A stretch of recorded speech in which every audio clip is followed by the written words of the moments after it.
त्र्यंबकम यजामहे सुगंधिम पुष्टिवर्धनम उर्वारुकमिव बंधनात् मृत्युमुक्षीयमामृतात्। नमस्कार, मैं हूँ आपके साथ भावना शर्मा और महाशिवरात्रि की आप सबको ढेरों शुभकामनाएं।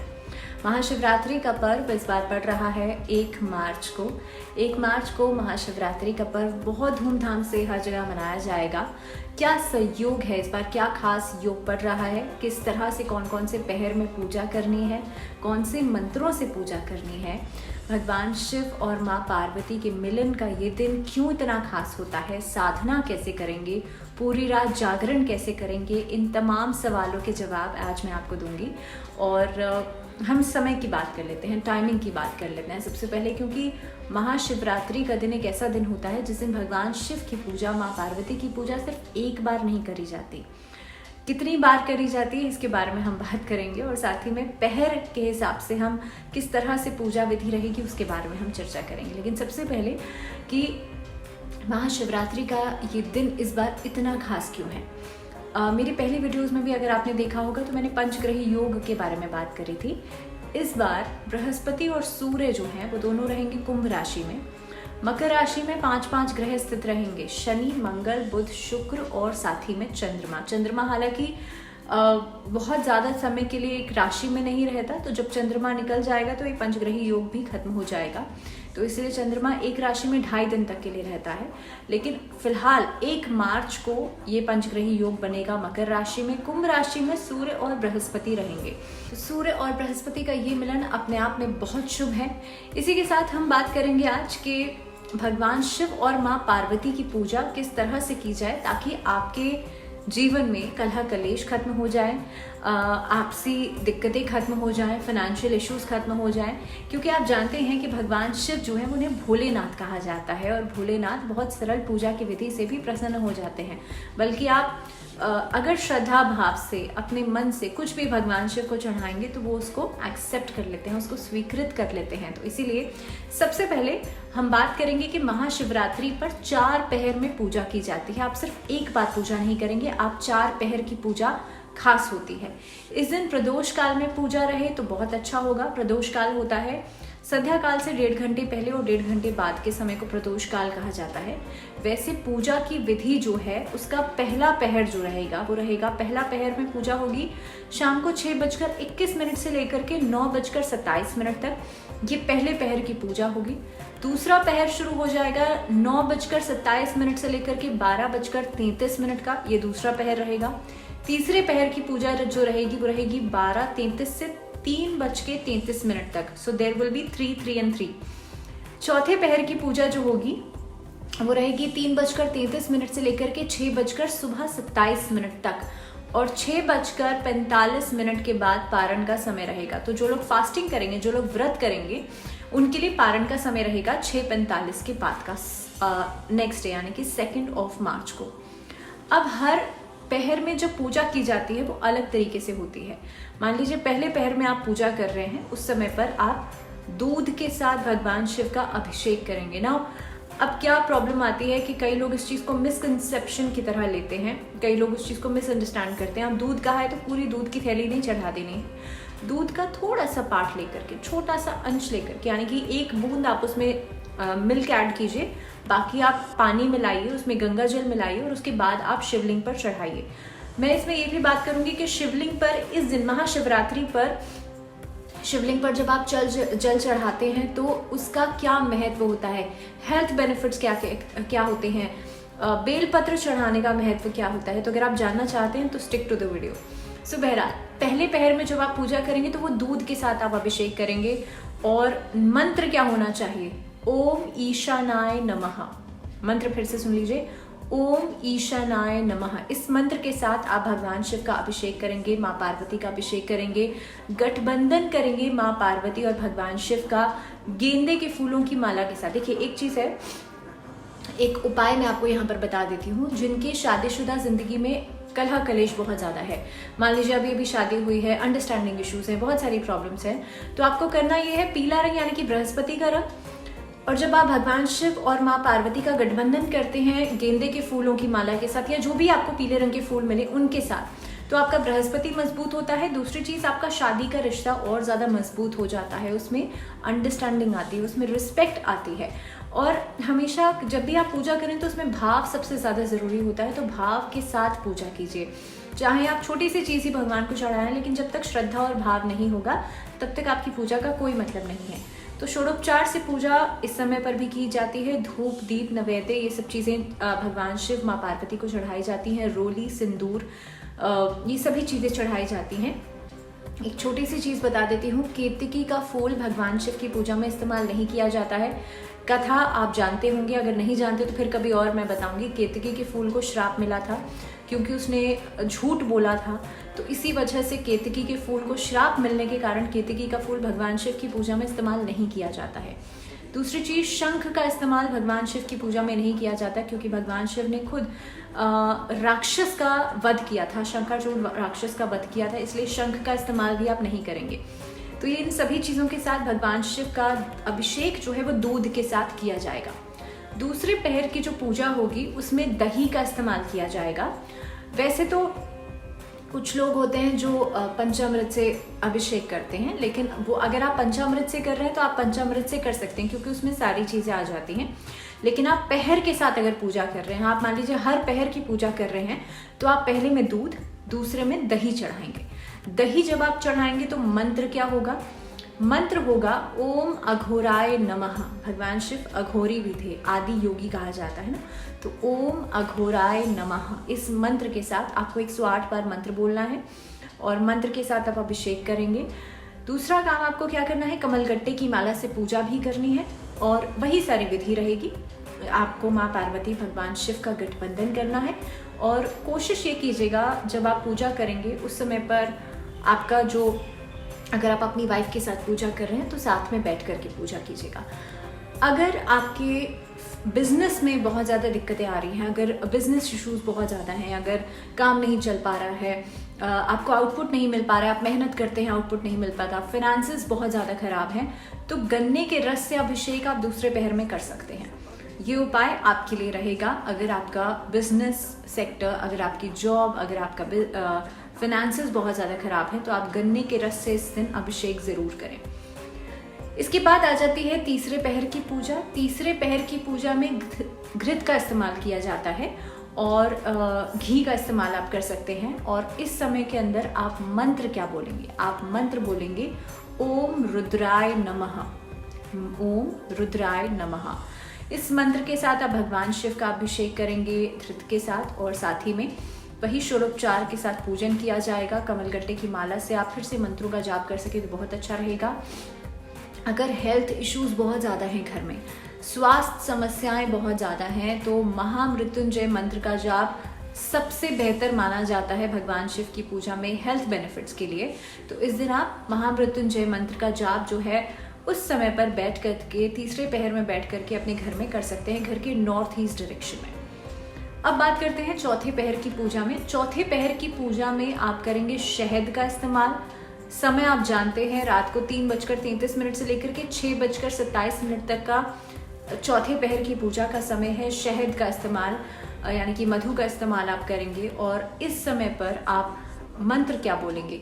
मंत्र है ओम तत्पुरुषाय नमः। मंत्र फिर से सुन लीजिए, ओम तत्पुरुषाय नमः। इस मंत्र से आप पूजा करेंगे। तो ये चारों पहर की पूजा अगर आप करते हैं तो बहुत फलदायी माना जाता है, क्योंकि महाशिवरात्रि का दिन एक ऐसा दिन माना जाता है जिसमें कहते हैं कि आप पूरी रात सोएंगे नहीं, पूरी रात जागरण का महत्व बहुत ज़्यादा है। उसका भी साइंटिफिक लॉजिक है।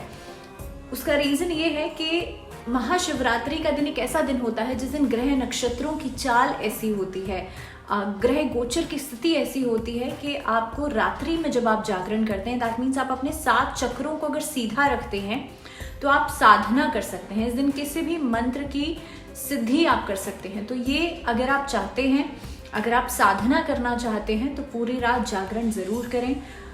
कुछ भी नहीं कर सकते तो सिर्फ ओम मंत्र का उच्चारण करें। ये इस योग मुद्रा में बैठ करके, दिस इज द योग मुद्रा।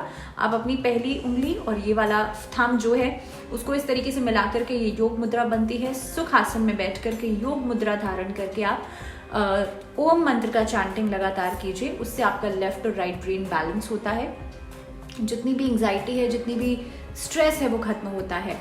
अगर आप कोई मंत्र को सिद्ध करना चाहते हैं तो इतने आप लाख जाप या जितना आप जाप करना चाहें वो आप जाप कर सकते हैं, उस मंत्र की सिद्धि कर सकते हैं महाशिवरात्रि की रात के समय पर। क्योंकि देखिए नाम ही है ना महाशिवरात्रि, रात का के ऊपर बहुत ज़्यादा एम्फेसाइज किया गया है, यानी कि रात का महत्व यहाँ पर बढ़ जाता है। अब दूसरी बात यह है कि हम बेलपत्र क्यों चढ़ाते हैं, हम जल क्यों चढ़ाते हैं शिवलिंग पर, और महाशिवरात्रि पर क्या बेनिफिट्स हो जाते हैं। तो देखिए जो शिवलिंग होता है ना, और जो मंदिर का निर्माण किया जाता है, तो मंदिर के निर्माण में एक गुंबद की तरह का आकृति जो है वो बनाई जाती है। मंदिर की जो अगर आप शेप देखेंगे तो वो गुंबद की तरीके से होती है। दैट मीन्स वहाँ पर सारी कॉस्मिक एनर्जीज का फ्लो होता है। अब आप घर की कोई वो आकृति देखेंगे तो घर का तो हम ऐसे नहीं बनाते ना, मंदिर की तरह नहीं बनाते, मंदिर की एक आकृति ही अलग होती है। तो मंदिर के अंदर जितनी भी कॉस्मिक एनर्जीज होती हैं उसका एक फ्लो होता है। दूसरी बात यह है कि जैसे मैंने कहा था महाशिवरात्रि का दिन अपने आप में ग्रह गोचर की स्थिति, ग्रहों की चाल जो है वो इस तरीके की हो जाती है कि इस दिन आप शिवलिंग जो कि एक रिएक्टर की तरह काम करता है हर समय पर, इसीलिए जल चढ़ाना उसके ऊपर ज़रूरी होता है। तो इसीलिए जब आप शिवलिंग पर जल चढ़ाते हैं तो आपके हाथ से गिरा हुआ जल या आप जो भी चीज़ चढ़ा रहे हैं, आपके हाथ से गिरी हुई चीज़ वो एक तरीके की वाइब्रेशन पैदा करती है और आपकी पूरी बॉडी में पॉजिटिविटी आती है। जितनी भी नकारात्मक ऊर्जा है वो खत्म हो जाती है और वहाँ की आकृति बहुत ज़्यादा इंपॉर्टेंट है। तो मैं ये कहूँगी कि आप घर में जल नहीं बल्कि मंदिर में जाकर के जल चढ़ाएं। आपने देखा होगा अक्सर लोग मंदिर में जाकर के ही जल चढ़ाते हैं, उसके पीछे रीज़न यही है। दूसरी बात यह है कि बेलपत्र का क्या महत्व है। बेलपत्र अगर हम इस चीज़ को अपने हिंदू धर्म के अनुसार बात करें, हमारे ग्रंथों के अनुसार बात करें, तो बेलपत्र में तीन तरह की पत्तियां होती हैं ना, 3 तरफ पत्तियां निकली होती हैं और 3 का मतलब है ब्रह्मा विष्णु महेश। ब्रह्मा विष्णु महेश जो हैं वो तीनों पत्तियों को रिजेंबल करते हैं। आप बेलपत्र चढ़ाएंगे तो उल्टा करके उसे चढ़ाइएगा। और साइंटिफिक सिग्निफिकेंस ये है, बेलपत्र के अंदर मेडिसिनल प्रॉपर्टीज होती हैं। बेलपत्र के अंदर खास तौर पे जो ब्रीदिंग एलिमेंट्स होते हैं, ब्रीदिंग इश्यूज होते हैं, उसे खत्म करने की ताकत होती है। जो लोग बहुत ज़्यादा एस्थमेटिक हैं उनके लिए बेलपत्र से जो पत्ता होता है ना, उससे दवाइयाँ बनाई जाती हैं। तो इसीलिए जब आप क्योंकि और ये जो महीना होता है, ये जो टाइम होता है फाल्गुन का महीना, आप सर्दी से गर्मी की तरफ बढ़ रहे होते हैं। दैट मीन्स इस समय पर इन्फेक्शन होने के चांसेस बहुत ज़्यादा बढ़ जाते हैं। तो इसीलिए बेलपत्र जब आप शिवलिंग पर चढ़ाते हैं तो उससे उसकी जो फ्रेगनेंस है उससे कहीं ना कहीं पे जो आपकी रेस्पिरेटरी ट्रैक्ट है वो सभी प्रॉब्लम्स खत्म होती हैं। एस्थमेटिक पेशेंट्स के लिए बहुत अच्छा है ये चीज़। तो बेलपत्र आप ज़रूर चढ़ाएं। आप इस दिन खासतौर पे धतूरा ज़रूर चढ़ाएं, भगवान शिवलिंग पर जल ज़रूर चढ़ाएं। तो ये कुछ चीज़ें हैं, ये कुछ तरीका है, विधि है जो आप जिस तरीके से इस दिन भगवान शिव की पूजा और आराधना जो है वो कर सकते हैं। मंत्र मैंने आपको बता दिए हैं। अगर आप कोई भी मंत्र का उच्चारण नहीं कर सकते हैं तो सिर्फ और सिर्फ ओम का उच्चारण कर लेना मात्र पूरी तरह से सफिशिएंट रहेगा। अगर आप खुद के लिए अभिषेक कर रहे हैं शिवलिंग पर तो नमः शिवाय का जाप कर सकते हैं। अगर आप किसी दूसरे के लिए जल चढ़ा रहे हैं तो ओम नमः शिवाय का जाप कर सकते हैं।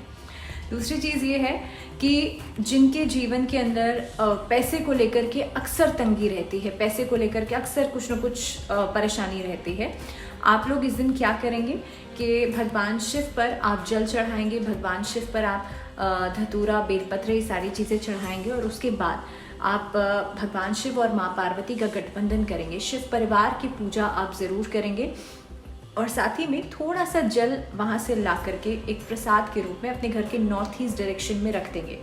घर का नॉर्थ डायरेक्शन यानी कि वाटर एलिमेंट और नॉर्थ डायरेक्शन में ही कुबेर जी का स्थान भी माना जाता है। वहाँ पर जब आप वो जल रखेंगे उससे होगा ये कि आपके घर में जो, क्योंकि वाटर को हम वास्तु में ना पैसे के साथ कंपेयर करते हैं, जब नॉर्थ एरिया जो है वहाँ पर सफिशिएंट अमाउंट ऑफ वाटर रहेगा, क्योंकि नॉर्थ एरिया में वाटरफॉल्स भी लगाते हैं, इस तरह की सीनरीज लगाते हैं ताकि वाटर एलिमेंट जो है वो बैलेंस रहे, ताकि मनी का फ्लो बना रहे। तो वहाँ पर आप जल भर के रखेंगे, वही जल जो आपने वहाँ चढ़ाया था। तो कोशिश करें वहाँ से थोड़ा सा जल आप बचा लीजिएगा और ला करके अपने घर के नॉर्थ डायरेक्शन में रखिएगा। उससे होगा ये कि कुबेर भगवान प्रसन्न रहेंगे आप जानते हैं, आपने कथा अगर सुनी हो तो कुबेर जी ने भगवान शिव को आमंत्रित किया था अपने घर पर, तो इसीलिए कुबेर भगवान जो है आपसे प्रसन्न रहेंगे और आपके घर के खजाने जो हैं वो बिल्कुल भरे रहेंगे। इसके अलावा एक और छोटी सी चीज़ के स्टूडेंट्स के लिए, क्योंकि इस समय पर कोरोना काल है और कहीं ना कहीं पे जो बच्चे घर में हैं, बहुत ज़्यादा एंग्जाइटी है बच्चों के अंदर, बहुत ज़्यादा डिप्रेशन भी है, घर में बच्चे हैं, पढ़ नहीं पा रहे हैं, तो अगर आपके लिए लर्निंग पारा बढ़ाना चाहते हैं या फिर एग्ज़ाम्स में आप सक्सेस हासिल करना चाहते हैं, एकेडमिक्स में अच्छा करना चाहते हैं, उसके लिए गणपति जी की पूजा इस दिन ज़रूर करें। वैसे भगवान शिव एक ऐसे देवता हैं, एक ऐसे भगवान हैं जिनके पूरे परिवार की पूजा की जाती है। आप देख लीजिएगा, कोई ऐसे और भगवान हो जिनके पूरे परिवार की, पूरे खानदान की पूजा की जाती है। भगवान शिव एक ऐसे मात्र भगवान हैं जिनकी पूरे खानदान की पूजा, इनके पोतों तक की पूजा की जाती है। आप जानते होंगे भगवान गणेश के जो बेटे हैं, शुभ लाभ रिद्धि सिद्धि, उनकी जो पत्नियां हैं, उन तक की पूजा की जाती है। तो इसीलिए महाशिवरात्रि का दिन बहुत खास दिन है। इस दिन पूरे शिव परिवार की पूजा जरूर करें और स्टूडेंट्स के लिए भगवान गणेश के इस मंत्र के साथ आप पूजा जरूर करें। मंत्र एक बार सुन लीजिए। वक्रतुंड महाकाय सूर्यकोटि समप्रभा निर्विघ्नं कुरु मे देव सर्व कार्येषु सर्वदा। इसी के साथ साथ ही माँ सरस्वती के इस मंत्र को भी पढ़ना महाशिवरात्रि के दिन बहुत लाभदायक रहता है। मंत्र सुन लीजिए। ओम ह्रीं सरस्वते मया दृष्टित्वा वीणा पुस्तक धारणी हंसयुक्तम विमानूढ़ा विद्यादान ददातु मे ह्रीं नमः। इस मंत्र को आप एक सफ़ेद कागज़ पर लिख करके अब उसे फोल्ड कीजिए, उसके ऊपर एक लाल कलावा बांधिए और उसे अपने घर के नॉर्थ ईस्ट डायरेक्शन में या जहाँ पर आप पढ़ाई करते हैं वहाँ पर रख लीजिए। और उसके बाद आप पढ़ने से पहले 10 मिनट 15 मिनट आप उस मंत्र को उच्चारण कीजिए, उसकी बात पढ़ने बैठिए। आप देखेंगे आपकी लर्निंग एबिलिटी बढ़ेगी, पढ़ाई करने की क्षमता बढ़ेगी और साथ ही में आप अपने करियर में, अपने एकेडमिक्स में बहुत ज़्यादा सक्सेस हासिल करेंगे। सो इसी के साथ एक बार फिर से महाशिवरात्रि की आप सबको ढेरों शुभकामनाएं। एक छोटी सी चीज़, एक छोटा सा उपाय उन लोगों के लिए जो कि निसंतान है, ये छोटी सी चीज़ रह गई थी। सो कई लोग ऐसे हैं जो कि इश्यू रिलेटेड प्रॉब्लम को फेस करते हैं। इस दिन आपको करना ये चाहिए कि भगवान शिव और माँ पार्वती के साथ साथ भगवान कार्तिकेय और भगवान गणेश की पूजा भी ज़रूर करनी चाहिए। और साथ ही में अपने घर में आप एक ऐसा फल वाला पौधा लगाएंगे, यानी कि वृक्षारोपण ज़रूर करेंगे। अपने घर के आंगन में, बालकनी में, जहाँ भी आप चाहते हैं वहाँ लगाइए और उसके अंदर जो भी फल आएंगे उसे आप खुद नहीं खाएंगे, उसे आप सींचेंगे ज़रूर। फलों का इस्तेमाल आप किसी को प्रसाद के रूप में देने में कर सकते हैं, मंदिर में देने में कर सकते हैं। खासतौर पे उस पौधे के जो फल आएंगे वो आप खुद से नहीं खाएंगे, जो भी दंपति उसे लगा रहे हैं। तो एक छोटा सा उपाय महाशिवरात्रि पर ज़रूर करें। रात का सदुपयोग ज़रूर करें, रात को कोशिश करें जितनी देर आपसे हो पाता है जागरण ज़रूर करें। और फास्टिंग का महत्व इस दिन ये होता है, फास्टिंग करने से होता ये है, साइंटिफिकली प्रूवन है, नेचर में ऑलरेडी पब्लिश्ड है कि जब इंसान फास्टिंग करता है उस समय पर हमारे बॉडी के जितने भी डेड सेल्स होते हैं वो खत्म होते हैं और नए सेल्स का रीजेनरेशन होता है। तो फास्टिंग हम खुद के लिए करते हैं, भगवान कभी नहीं कहते हमसे व्रत रखने के लिए, या भगवान के लिए हम कभी फास्टिंग नहीं करते। अपनी खुद की शुद्धिकरण के लिए फास्टिंग किया जाता है। तो जब आप अन्न ग्रहण नहीं करेंगे, जब आप सात्विक खाना खाएंगे तो आपका मन जो है उसको आप फोकस्ड रख पाएंगे, उसको एकाग्रचित आप रख पाएंगे। इसीलिए इस दिन फास्टिंग आपसे पॉसिबल हो तो ज़रूर करें, लेकिन अगर नहीं कर रहे हैं तो अपने मन में ये डाउट नहीं लेकर के आए कि अगर मैं फास्ट नहीं कर रहा हूँ तो मेरा शायद पूजा कंप्लीट नहीं है, पूजा पूरी नहीं है, पूर्ण नहीं है। तो बिना किसी संकोच के, बिना किसी डाउट के इस दिन पूजन ज़रूर करें, इस दिन व्रत ज़रूर रखें। जो नहीं रख सकते वो सिर्फ पूजन करें। सो इसी के साथ एक बार फिर से महाशिवरात्रि की बहुत बहुत शुभकामनाएं। फिलहाल मुझे दीजिए इजाज़त और आप लोग जुड़े रहिए चैनल के साथ। नमस्कार।